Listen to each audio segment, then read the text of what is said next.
কৃষ্ণ নিত্যদাস জীব তাহা ভুলি গেল, এই দোষে মায়া তার গলায় বান্ধিল। তাহলে আমাদের বাঁধনটা কি? আমাদের বাঁধনটা কি? এই যে বিভিন্ন দেহ, এটা আমাকে দেহ দ্বারা বাঁধা হয়েছে। তারপরে মন বুদ্ধি অহংকার সূক্ষ্ম দেহ, সেই সূক্ষ্ম দেহ দ্বারাও আমাকে বাঁধা হয়েছে।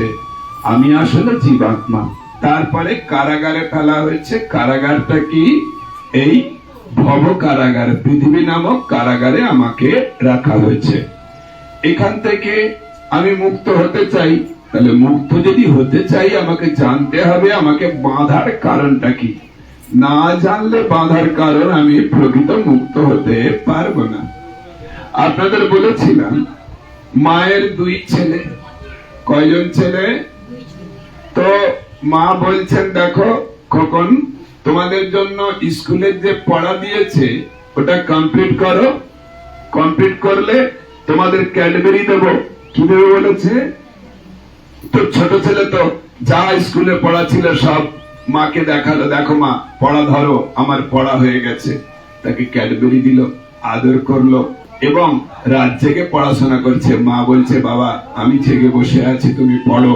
গায়ে মাথায় হাত বুলিয়ে দিচ্ছে, তারপরে ধূপ জ্বেলে দিচ্ছে, দুধ গরম করে দিচ্ছে, সহায়তা করছে। এবারে ছোট ছোট ছেলে তো পড়া করে ক্যাডবেরি নিল, আদর খাচ্ছে। বড় ছেলেটা বলছে, দেখো ভাইটা কি বোকা, দেখো তো কি বোকামো করছে। বলছে, মা যে ক্যাডবেরি আমাদের কিনে দিচ্ছে, টাকাটা কার? মায়ের বাবার না, আমার বাবার টাকায় ক্যাডবেরি দিচ্ছে, আমি পড়বো না, আমাকে ক্যাডবেরি দিতে হবে। তখন মায়ের কোন মূর্তি দেখবে? স্নেহময়ী মূর্তি, দশ প্রহরণ ধারণী মূর্তি। তুই পড়বি, তোর বাপ পড়বে রে। ওকে যে পেটাবে, কি ছেড়ে পেটাবে? বেঁধে পেটাবে। ওকে বেঁধে পেটাচ্ছে। ঠিক তেমনই আমাদের মা মহামায়া সূক্ষ্ম দেহ দিয়ে বেঁধে, স্থূল দেহ দিয়ে বেঁধে ভব কারাগারে নিয়ে আর ত্রিতাপ জ্বালা দিয়ে ধোলাই দিচ্ছে। এবারে এখান থেকে মুক্তি আমরা কিভাবে পাবো? ওই ছেলেটা কিভাবে মুক্তি পাবে? এই ছেলেটা কিভাবে মুক্তি পাবে? ছেলেটাকে তো মারছে। এবারে ছেলেটা যদি মায়ের হাত থেকে ছিঁড়ে পালাতে পারে, তাহলে তার মুক্তি হয়ে গেল, তাই তো না? ওই যে জগতে যে মুক্তির জন্য সাধন বলা হয়েছে, জ্ঞান, জ্ঞানের উপাসনা করলে মায়ার থেকে মুক্তি পাবে, ঠিক আছে, কিন্তু মুক্তি পেয়ে কি করবে? আবার তাকে এখানে ফিরে আসার সম্ভাবনা আছে। যেমন মায়ের হাত থেকে ছিঁড়ে পালালো, মায়ের হাত থেকে ছিঁড়ে পালালে কি হবে? খাবে কি? আবার আসতে হবে, আবার ধোলাই হবে। তাহলে ও মুক্তিটা ঠিক মুক্তি নয়। আমার কথা কি আপনারা বুঝতে পারছেন? এবারে শুনুন, তাহলে মুক্তিটা কি? তাহলে এ মায়ের কাছে অনুনয় বিনয় করে জানাবে, মা গো, আমার খুব কষ্ট হচ্ছে, মা তুমি আমাকে মুক্তি করে দাও।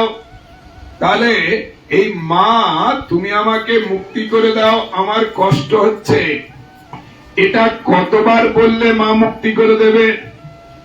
সেটা সংখ্যার উপর নির্ভর করে, নাকি কেমন ভাবে মাকে ডাকবে? কোনটা? কেমন ভাবে না ভাবে? আপনাদের ভাবের দিকে সাপোর্ট করছেন, তাই তো? আমাদের শাস্ত্রে আছে কলি সন্তরণ উপনিষদ বলে এক শাস্ত্র, তাতে বর্ণন করা আছে যে হরে কৃষ্ণ কৃষ্ণ কৃষ্ণ হরে হরে, হরে রাম রাম রাম হরে হরে। 16টা নাম হয়ে গেল। বলছেন এই নাম যদি কেউ গুণে 100 কোটি নাম সংকল্প করে করতে পারে, তাহলে ভগবান তাকে দর্শন দেবে। কত নাম? 100 কোটি। তাহলে সেই যে নামটা সংখ্যার উপরে গুরুত্ব হবে, না কেমন ভাবে নাম করবে তাতে গুরুত্ব হবে? সংখ্যার উপরে। আপনি সংখ্যাতে আছেন আর আপনারা ভাবে আছেন, দেখা যাক কোন দিকটা ঠিক হয়। তাহলে বললাম কি, ওই যে ছেলেটা মায়ের কাছে কাঁদছে, মা গো আমাকে খুলে দাও, আমার লাগছে, যন্ত্রণা হচ্ছে, এটা কবার বলবে? সেই সংখ্যার উপরে নির্ভর করবে মায়ের খুলে দেওয়া, নাকি কেমন ভাবে কেঁদে কেঁদে ভাবে বিভোর হয়ে বলবে তার উপর নির্ভর করবে? কোনটা, সংখ্যা না কেমন ভাব? কেমন ভাব? তাহলে আপনি ভাবে আছেন, মা সংখ্যায় আছেন, দেখে দেখ কোনটা হয় শেষে। ইনি তো খুব কাঁদছেন, মা গো আমি আর সহ্য করতে পারছি না, মা যন্ত্রণা আমি আর সহ্য করতে পারছি না, মনে হয় মরেই যাবো, মা তুমি আমাকে খুলে দাও, খুলে দিলে আমি কম্পিউটারটা ভাঙবো, মা খুলে দাও। খুলে দেবে? আরে বলুন না, ভাবে বিভোর হয়ে একবার কেঁদে কেটে ভাবেই বলছেন, তাহলে কি খুলে দেবে মা? বুঝতে হবে। এখন দেখুন, আসল এই কেমন ভাবে বলছি বা কত সংখ্যা বলছি এটাতে গুরুত্ব নয়, গুরুত্ব কিসে? আরো একটা দিক ভালো করে কান খুলে শুনে রাখুন, যেটা আপনাকে খুব কম জায়গা থেকে শুনতে হবে। কেন? এখন দেখুন, এই ছেলেটা, একে মারছে কে? মা। তাহলে মায়ের সঙ্গে কি ছেলের শত্রুতা আছে? মা কি চায় মরুক? না। এই ছেলেকে যত যন্ত্রণা দিচ্ছে তার থেকে মায়ের যন্ত্রণা কোনো অংশে কম হচ্ছে না। তাহলে দিচ্ছে কেন? একে যেটা করছে, এটা করলে কল্যাণ হবে না, আরো ভবিষ্যতে কষ্ট পাবে। সেই কষ্টটা যদি যে কাজ করছে ভবিষ্যতে আর অনেক কষ্ট পেতে হবে, তাই এটাকে যদি বন্ধ না করা যায় ওর কল্যাণ হতে পারে না, সেই জন্য মারছে। তাহলে ও যদি খেয়াল করে আমার ভাইকে মা আদর করছে কেন? পড়াশোনা করছে বলে। আর আমাকে মারছে কেন? কম্পিউটার ভাঙবো বলে। তাহলে ও যদি দুষ্টুমি বন্ধ করে পড়াশোনা আরম্ভ করে ওই বাঁধা অবস্থায়, ভালো করে শুনুন, তাকে বাঁধা আছে, খোলেনি, ও মাকে খোলার জন্য বলতে হবে না। ও যেটা করছিল না বলে মা পেটাচ্ছিল, যে দুষ্টুমি করছিল সেটা যদি বন্ধ করে, আর যেটা করছিল না বলে মা তাকে পেটাচ্ছিল, সেই পড়াশোনাটা যদি ওখানেই বাঁধা অবস্থায় ঠিক ঠিক আরম্ভ করে, মাকে বলতে হবে, কেঁদে কেটে বলতে হবে, মা গো তুমি আমাকে খুলে দাও, আমার যন্ত্রণা হচ্ছে। আমার কথা বুঝতে পারছেন? ঠিক তেমনই আমাদের যে ভবকারাগারে যন্ত্রণা হচ্ছে, এর জন্য রেহাই পাওয়ার জন্য কোনো কিছু চেষ্টা করতে হবে না।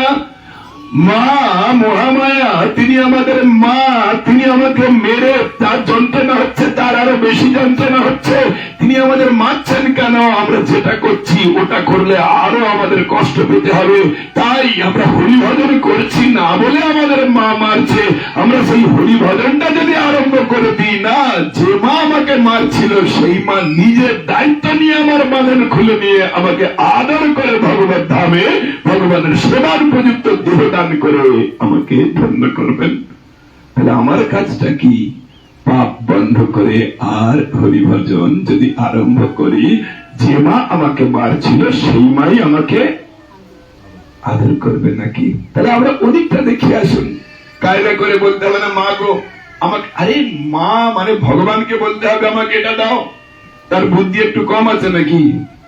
তার বুদ্ধি কম, কিছু বোঝে না। তিনি তো সব বোঝেন, তাকে বোঝানোর দরকার নেই। তাকে সে কম বোঝে বলে তাকে বোঝাচ্ছেন আমাকে এটা দাও ওটা দাও, না তিনি বোঝেন না ভালো, আপনি বোঝেন ভালো নাকি? কিচ্ছু বলার দরকার নেই, তিনি সবটাই বোঝেন। তাই আমাদের এখানে কি বললেন? কৃষ্ণ নিত্য দাস জীব তাহা ভুলে গেল। কি ভুলে গেল? কি ভুলে গেল? কৃষ্ণ নিত্য দাস জীব তাহা ভুলে গেল, এই দোষে মায়া তার গলায় বাঁধিল। তাহলে কোন দোষে? তাহলে আমি যদি বাঁধন খুলতে চাই, তাহলে আমার দোষটাকে ছেড়ে দিলেই তো বাঁধনটা খোলা হয়ে যাবে। আমি যদি আমার বাঁধনটা খুলতে যাই, বাঁধন খোলার জন্য বলতে হবে না। আমি যে পাপটা করছিলাম, অন্যায় করছিলাম, সেটা না করে যেটা করতে বলছিল করিনি বলে বেঁধেছে, সেই হরিভজন সেটা করলেই নিজে দায়িত্ব নিয়ে খুলে দেবেন, আর বলতে হবে না। এবং ওই ছোট ছেলেরা যা ফেসিলিটি পাচ্ছিল, সমস্ত ফেসিলিটি নিজে থেকে দেবেন, বলতে হবে। ওটা তো মানে আমাদের অধিকার কিসের? আমাদের সম্বন্ধের অধিকার, আমাদের স্নেহের অধিকার। আমরা যদি তাকে শ্রদ্ধা বা এগুলো করে তিনি এমনিতেই দেবেন, দাবি করতে হবে না। তাতে কৃষ্ণ ভজে, তাহলে এবার কি করতে হবে বলছেন, তাতে কৃষ্ণ ভজে, ওই অবস্থাতে যদি সে কৃষ্ণ ভজন করে আর করে গুরুর সেবন, তাহলে দুটো প্রসেস বলছেন। কি কি বলছেন? তাতে কৃষ্ণ ভজে, করে গুরুর সেবন, আর মায়াজাল ছুটে পায় কৃষ্ণের চরণ।